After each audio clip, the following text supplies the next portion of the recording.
So good morning, everyone. Yeah, we should start. We have some a group of people. They don't find a place actually, and we are waiting for them to join us. If you bear with us a little bit more, like a couple of minutes, and then we definitely should start. Thank you.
Okay, let's start, and people will join as they will hear us speaking, and shall we sing or dance a little bit that they will come quicker, probably. Yes.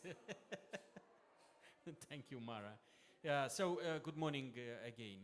My name is Viorel Sultan. I am with the Stop TV partnership.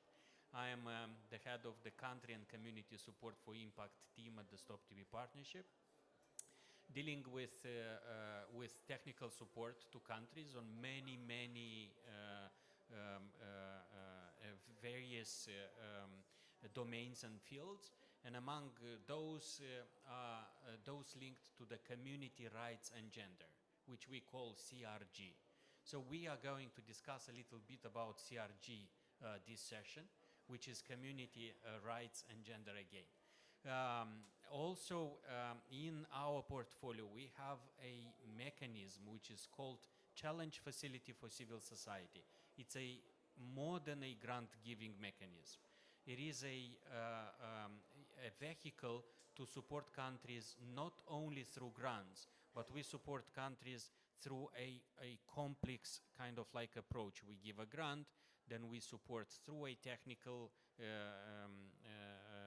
assistance, and then we engage consultants who are your peers, kind of like neighbors. We don't deploy consultants from Geneva or Washington or Paris, but we use same people that implement in neighboring countries to support their neighbors to do the same. So that's the approach in the Challenge Facility for Civil Society. And we have here a great panel that will share with us some experience, because Maxime and Bertrand and Ida, who unfortunately couldn't come, but we have a video recording of her. They are part of the network of the Challenge Facility for Civil Society, and they are here to share their experience. So this is very important that we share the experience and learn from each other. So I am, without further ado, I would like to give a floor to Maxime Lunga. He is coming from DRC. He is the TB survivor, but also is a chief executive officer of Club des Amis d'Amiens in DRC. And by the way, last year Club des Amis d'Amiens got a specific award, community award from Stop TB Partnership for their work on the community-led monitoring. And I guess Maxime will share with us their experience in working in DRC on community-led monitoring activities. Maxime, over to you. And Maxime is getting ready. Just to let you know, there is a QR code there. You can scan and be fancy and ask questions. And I receive these questions on this iPad, and I can answer on some. If not, then we'll ask the panel to answer. So, Maxime, over to you. Thank you, Ovieral, for the microphone, and I'm happy to share with you our experience in DRC using community-led monitoring through One Impact CLM.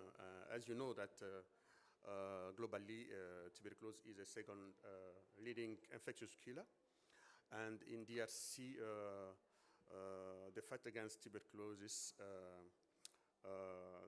hampered by several challenges, such as the availability of TB support services and TB stigma and human rights violation, unacceptable TB services, poor quality of TB services, and so on. Also, there is no systematic community challenges and needs data collection. This not only limits community to voice to be heard, but also impact health system response and accountability.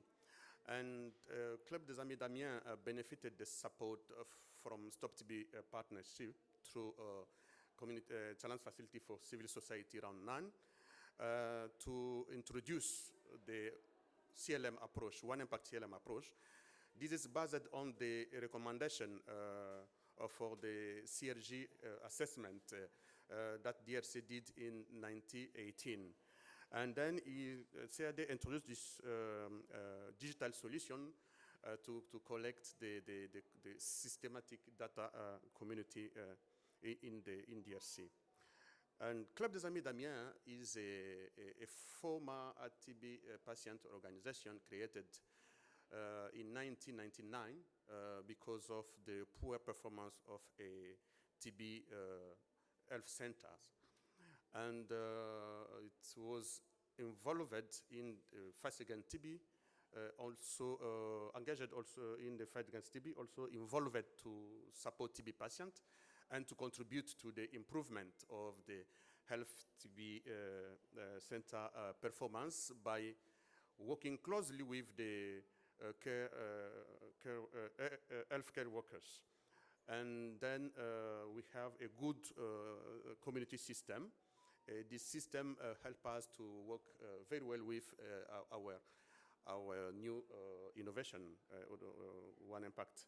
And One Impact allows people to report barrier preventing them from being diagnosed and treated for TB. It also helps different TB care and support providers accountability for the availability, accessibility, acceptability, and quality of TB services.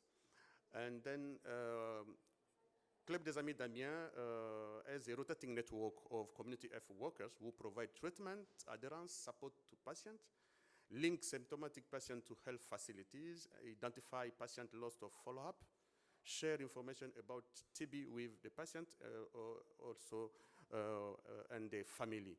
And this good system help Club des Amis d'Amiens to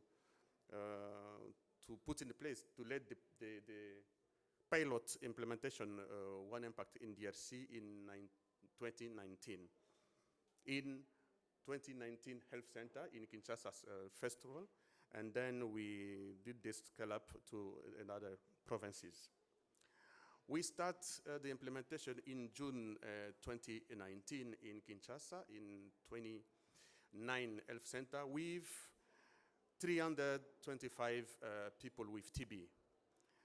And then now we are in 101 health centers with more than 1,450 people with TB who are onboarded, engaged to do the One Impact and reported barrier they face. In terms of key outcomes of One Impact community-led monitoring in DRC, we have now collected 3,750 TB channels reported by more than 1,450 people with TB who are TB patients and using One Impact DRC app. And 59% of these challenges was resolved and addressed by community members of Club des Amis d'Amiens. And we know the One Impact is many modules. Another is the chat, and more than 2,200 people affected by TB received support from their peers. And then we can have this outcome because CAD worked closely with the National TB Program for successfully developing, adapting, and implementing One Impact CLM in DRC. If the National TB Program is not approved, the approach is very difficult to go away. And in DRC, we are working closely with the National TB Program, and we are very happy to be a good partners for that.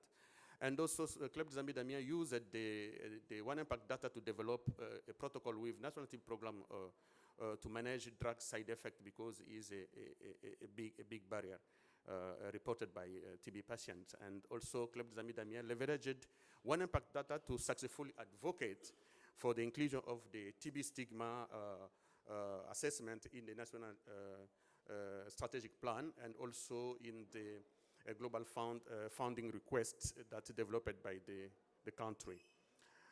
And CLM data analysis is also an alert system for action because major fundings from the One Impact CLM data have revealed high rates of drug stockout.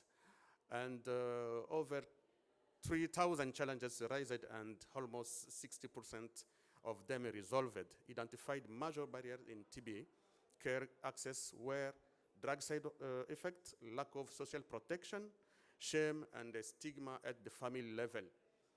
And also the community members working closely with the healthcare provider with the monthly meetings, and they analyzing the data, and this activity helped raise awareness about the manifestation of stigma. And we are happy now we have the TB stigma assessment report in DRC. And so major learnings from One Impact CLM in DRC is enhanced country ownership of the One Impact CLM is required to ensure sustainability of the intervention. Commitment and engagement from the National TB Program was key to improving the One Impact CLM intervention and platform. Know Your Rights training should be basis of community engagement in One Impact CLM. This is because to be good to accompany TB patients in the journey of the treatment, and also people with TB played a crucial role in identifying the challenges that prevent them from being diagnosed, notified, and treated. And then with this approach, we are funding the missing people with TB because of they have the information through the One Impact app, because they have there the information module, and also get access, show them where they can find the health center near they stay. And I think that if we together take this way to go with the community and TB patient as a partners of National TB Program, we can in 2030 end TB. Thank you very much. Thank you. Thank you, Thank you, Maxime. Appreciate very much. Yes, the key word here is the partnership, but also is the community-led activities. So we will go through the presentations, and then we'll have some time to discuss and have some questions, answers after. So let me, Ida, as I said, she couldn't manage, unfortunately. So let me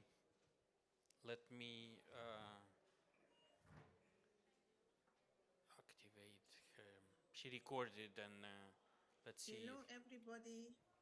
I'm Ida Savadogo. I'm the Francophone Africa CRG Regional Platform Coordinator. I'm also a member of TB Women C Committee. I'm happy to share with you this presentation on the community right and gender and TB in Francophone Africa, the specific case of Burkina Faso. I will begin my presentation by sharing with you some data concerning the fight against TB in Burkina. These data concern the period of 2018 going to 2022, just to show you the activities that are done in Burkina Faso in the fight against TB. And we have some example here of indicators like childhood TB diagnosis and treatment target. These are the data, and MDR TB diagnostic and treatment target also. That is for 2022, about 276. We have also some data on preventive therapy target for under 5 child contact, and also preventive therapy target in contact more than 5-year-olds.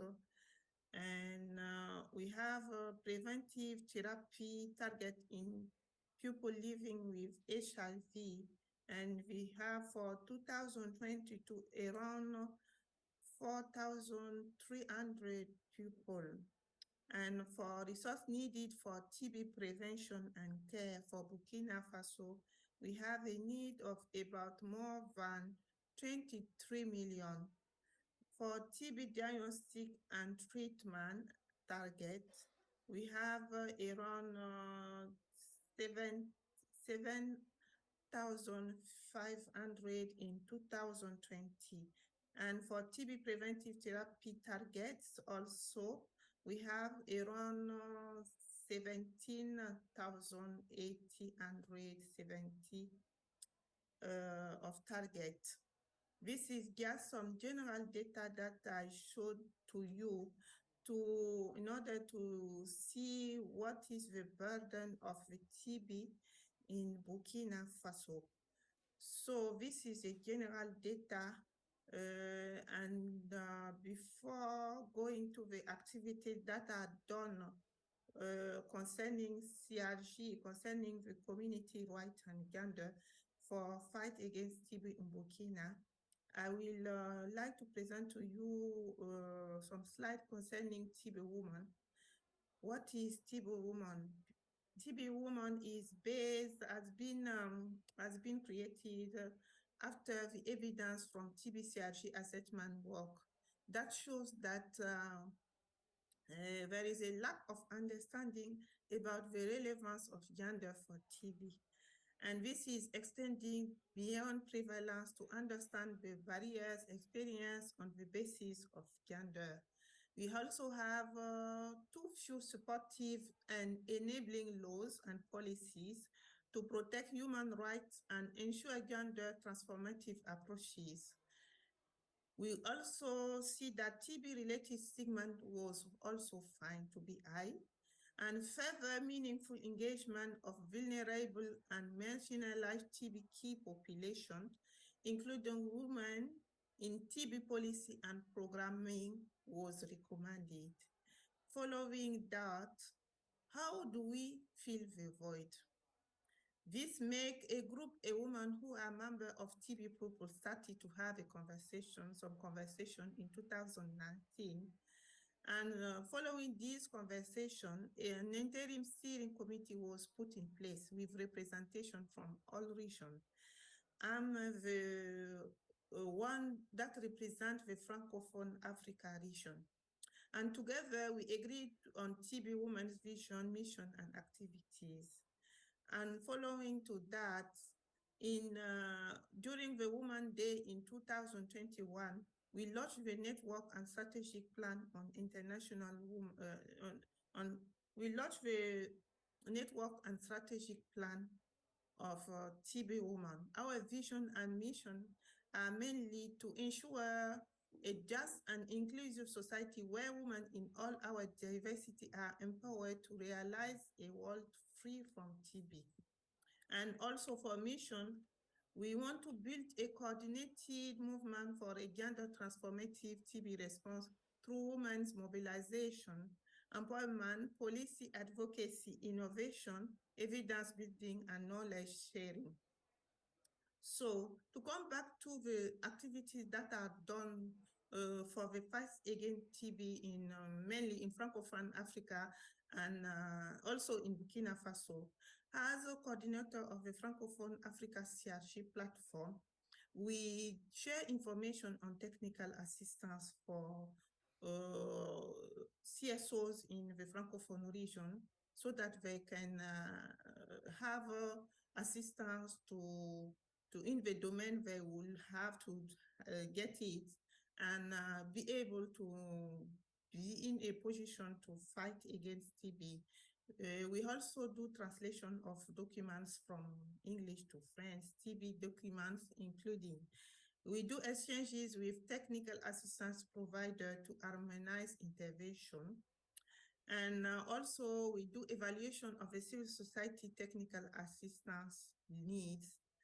And for that, we made a study on technical assistance need.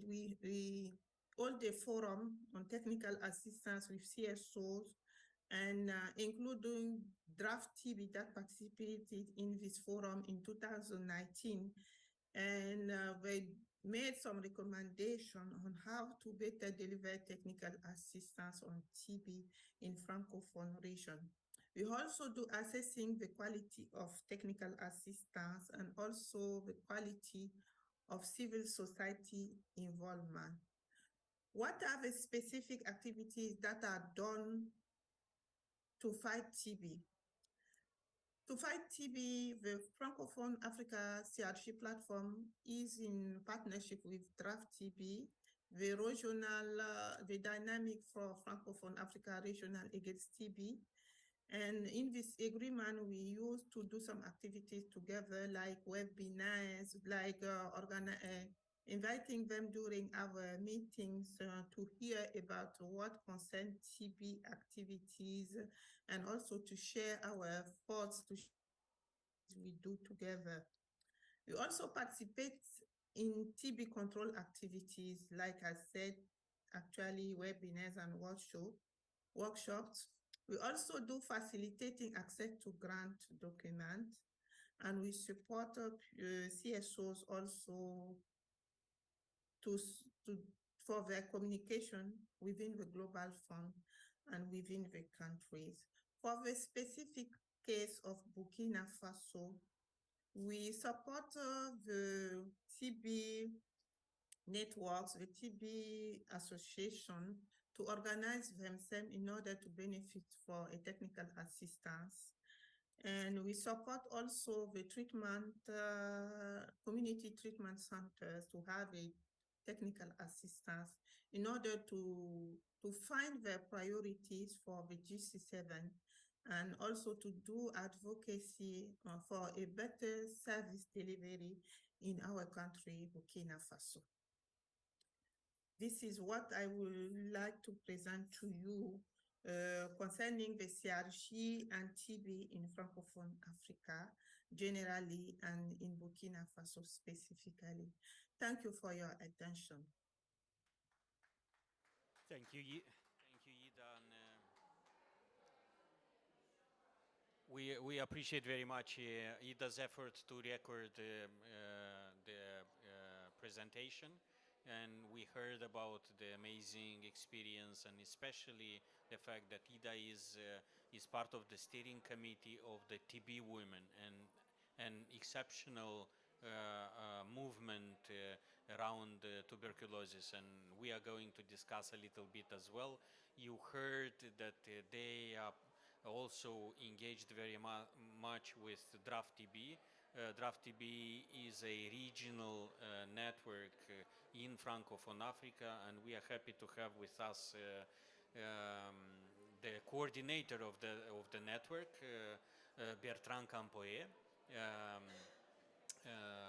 Bertrand is here to share with us the experience of Draft TB around community rights and gender. Bertrand, over to you. Yeah, thank you. Thank you, Viorel. Nous sommes contents que nous allons parler en français finalement. Nous sommes à Paris et il faut promouvoir cette très belle langue. On parle en français, non? Hein? Derrière, ça ne donne pas. So I will finally make a summary in English because our plan is to make sure that everybody can capture what we are saying. Draft TB, and this is a presentation made by Draft TB. My name is Bertrand Campoe. Thank you, Viorel. So it's really a short presentation, but we have some kind of keyword. The first keyword is that we believe that if we are not targeting gender, human right barrier, equity, we cannot meet all our milestone, all the NTB strategy milestone and targets. So we cannot, because as you know, TB is a disease of poor, it's a disease of vulnerability. So we can have all the technology, we can have all the tool, but if we are not targeting some kind of social determinant, we will not NTB during our lifetime. So we were lucky that we have that first UNHLM in 2018, and say we have the political declaration, and it was clear on the political declaration that we should make sure to have a strong focus on all those social determinants. And then we have that political declaration, and after 2 years after, after the UNHLM 2018, we have the political declaration, and then we have the deadly divides. We have deadly divide number one. Deadly divide, it was some kind of a shadow report made by a community who provide some kind of review of the commitment made by our leaders. And then when the review was made on the deadly divide on 2020, we realized that, especially in Francophone Africa, we realized that no commitment was made, so nothing was made. And again, we have that HLM this year, and we have an additional Deadly Divide report. As I'm saying, Deadly Divide report is a report from community who provide their voice on the commitment made by our leaders. So on Deadly Divide 2.0, we realized that en français on dit la fracture fatale. I don't know if maybe we can choose the word in French or the word in English, but in French we say la fracture fatale. Maybe you have some kind of francophone behind you. Ask those people what is fracture fatale. Fracture fatale, meaning that we don't have words to explain. Yeah. So actually, we have the new political declaration, and this is our last chance, the last opportunity to meet the NTB strategy milestone even for 2025. Make sure that we can focus on those social determinants. Make sure that we can have evidence. Because without evidence, you cannot plan. In TB community, we don't have a lot of money, so you should plan strategically. You should make sure that you focus on the most key and vulnerable population who are really on the situation in need in the country level. And we need analysis to make sure that this is the most important key population I should focus. You need evidence. You need evidence to know what is the barrier they are facing. You need evidence how stigma is impacting, because stigma is impacting all the 7 components of the treatment journey. And if you don't have those evidence, you cannot meet you cannot have results. Even if you buy all the machine, you buy all the car, you buy all the sensi and seller, I will mix there to make sure that all my brother and friends, they can also capture some. Yeah. So je disais que si vous ne faites pas les efforts pour mettre en évidence ces déterminants et vous passez le temps, c'est bien d'avoir le gene expert, c'est bien d'avoir le cas, c'est bien d'avoir le personnel, mais si nous n'avons pas les évidences, on ne pourra jamais atteindre les objectifs. Hi, Brian. On ne pourra jamais atteindre les objectifs de 2025, de 2030 et de 2035. Et c'est pour ça que Draft TB, sorry, Viorel, I have, okay. So, because this is just a presentation, but we need to discuss to capture what Draft TB is trying to do. Draft TB in the 16 countries in Francophone Africa, we try to make sure that NTP country program community, they produce evidence to have a strategic response. And then our focus here was to have, yeah, this is the quick background.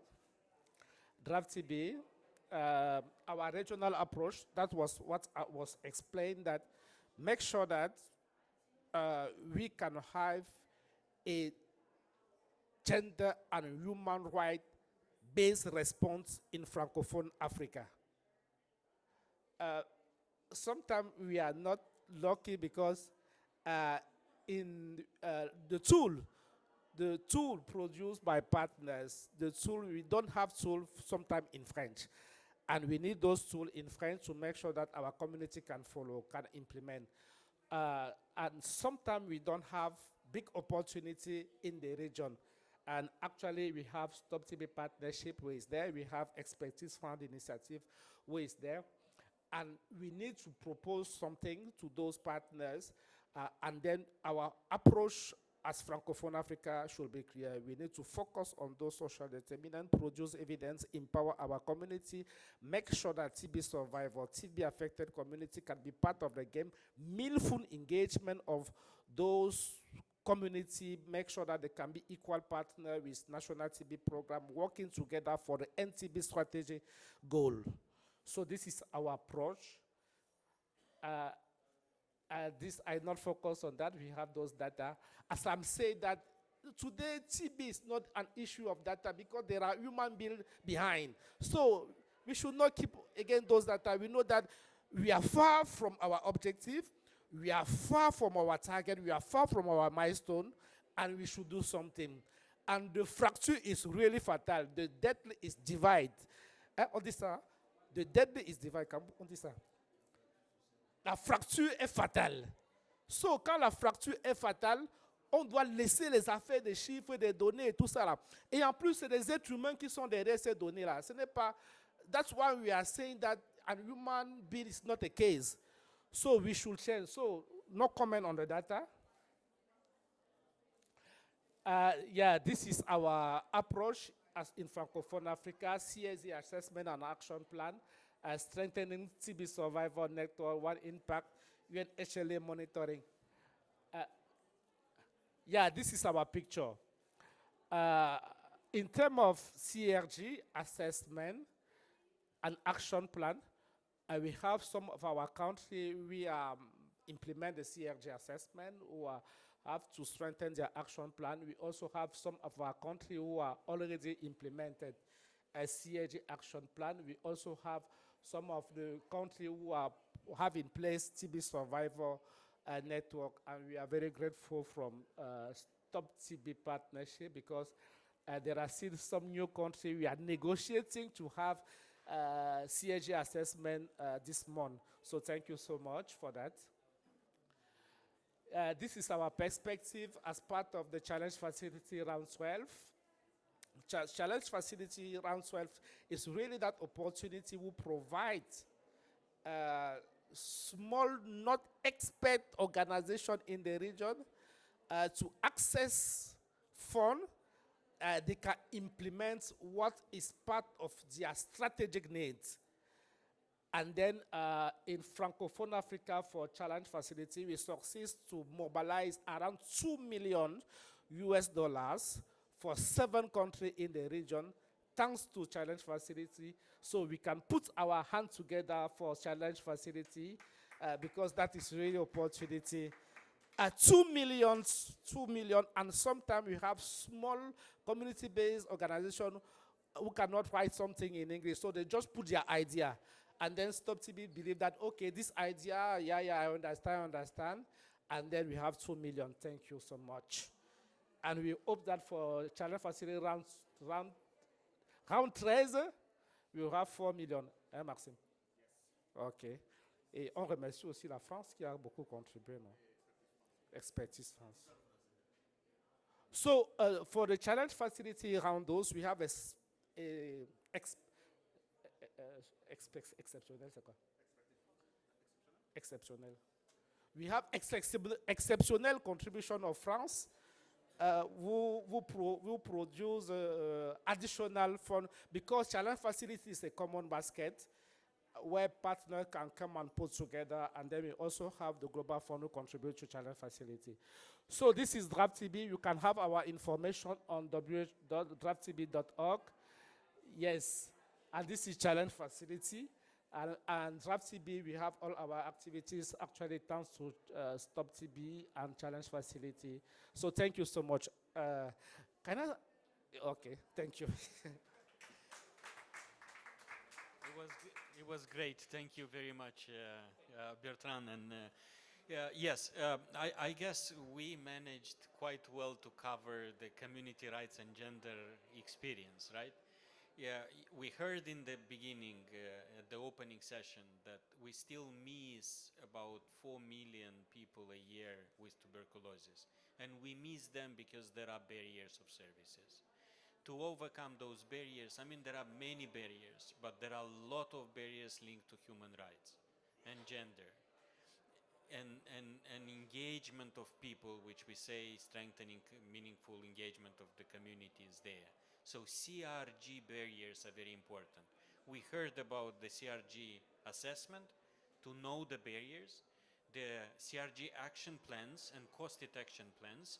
That means the plan how to overcome the barriers, we cost them, and we get money for those activities. And this is very important. And you see the logic of the work, especially in Francophone Africa here.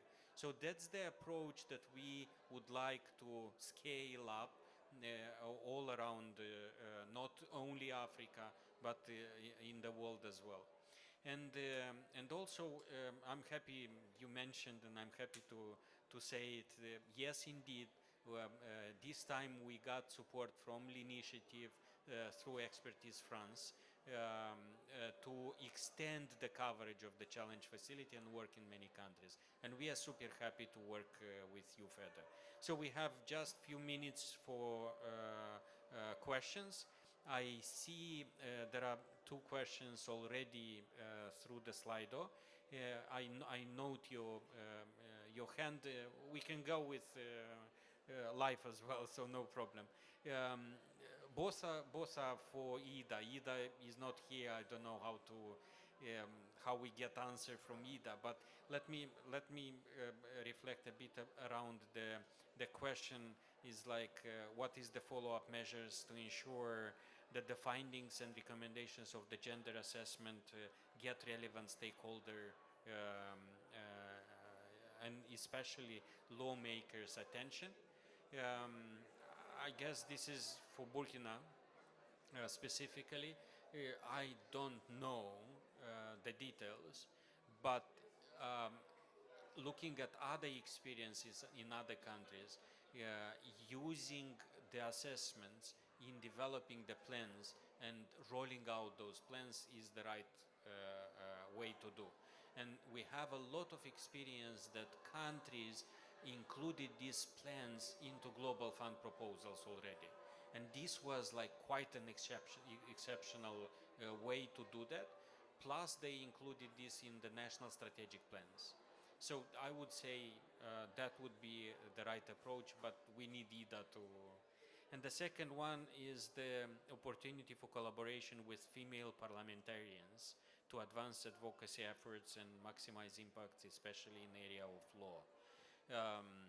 I mean, we heard about again this morning about caucus and TB caucus. There are a lot of opportunities there. Still, we are not there yet in working with the parliamentarians. But I mean, from our experience that we see and in the region as well, there are a lot of female parliamentarians engagement. Less maybe in some Francophone Africa countries where we are struggling in pushing, and this is why we need like gender based activities and interventions. So I will stop here and let me take another question from the floor. Yes, thank you for allowing me to ask live because I didn't know that we have a slide. Oh, sorry. Thank you for the presentation. It was really, really enlightening. My question is maybe to Mr. Bertrand or Mr. Maxime, whoever can answer this. You talk about rights-based and human rights challenges in Francophone Africa, and I was wondering what are the maybe most common human rights challenges or right-based approach to address that? That's probably it. Yes, thank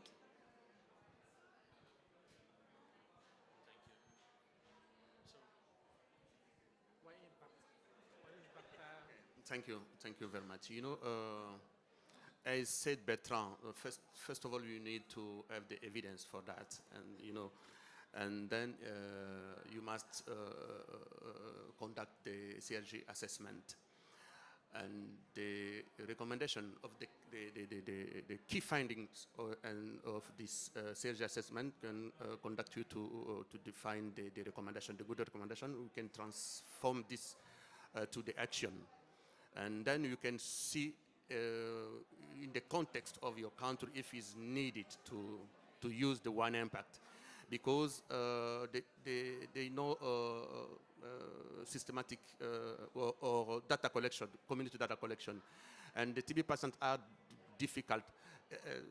The same like the healthcare workers also, they have the tools to report the data for the notification, the success success treatment, but they don't know the tool to report the problem faced by the TB patient. And one impact is one of the I say one of the good tools, but I don't mention the first one because we are using one impact is a very, very good CLM approach, more than observatoire, because I know in the HIV we have observatoire, but CLM, one impact CLM is a good platform. We have 3 levels. The level for TB patient, we use the app, and then also in the same platform you have the community level. We use the inbox, and then in the management team or national team program, you can use the same tool, dashboard, to to see what kind of barrier who are facing more than TB patient. And then you can see what the stigma is, what level of stigma impacting the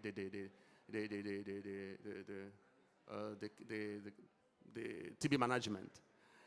And then you can, with this one impact, you can develop the protocol with National TB Program to see how you can address these barriers, because it's very important to align the community action with the TB guideline in the country.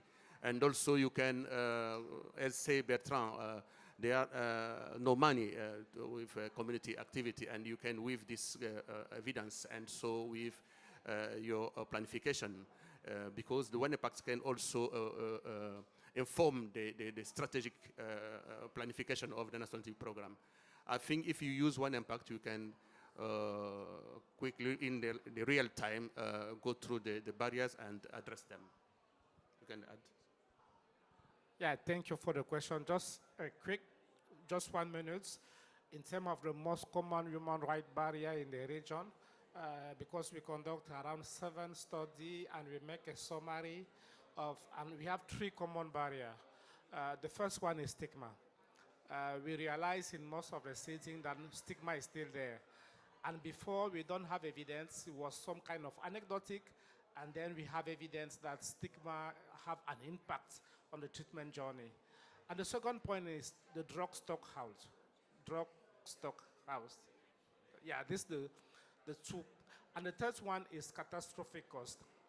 Catastrophic cost, why? Because in many cases, in many countries, there are treatment is free, but sometimes in the health facility it's not free because of governance issue, because of et cetera, et cetera. Sometimes the ticket to access the health service is free for those who are recommended by community health worker. But in some cases, even without recommendation, you need to pay the fee, the consultation fee, even if you are recommended by by community healthcare worker. And so in so many cases, they have comorbidity hospitalization where the patient cannot afford because the cost is too high. So this is the top 3, And when you have those evidence, now is to discuss with the NTP, to discuss with the government, to discuss with the Ministry of Health based on the evidence, for example, evidence from one impact, evidence from CRG assessment. So you negotiate how they can overcome. That's why in some countries, for example, in DRC, based on that evidence, they develop a stigma assessment, a full stigma assessment with a cost action plan together between the TB affected group and the NTP and the Global Fund, because stigma was still high. And now they have the stigma assessment, they are finalizing the action plan, they have evidence to plan how they can overcome, they can manage the stigma, because stigma really have an impact on the treatment journey. Thank you. Thank you. Excellent. And if I don't see any questions in the room and I don't see any questions here, I guess the panelists did a great job, even for me as a chair. Bertrand and Maxime summarized this, answering your question very well. So I guess this is the best summary that we have. Let's know the barriers, let's overcome the barriers, and let's provide evidence that it works, because we don't tell people that it works, and now we need to generate that evidences. Thank you very much, and thank you for your participation as well. Appreciate it.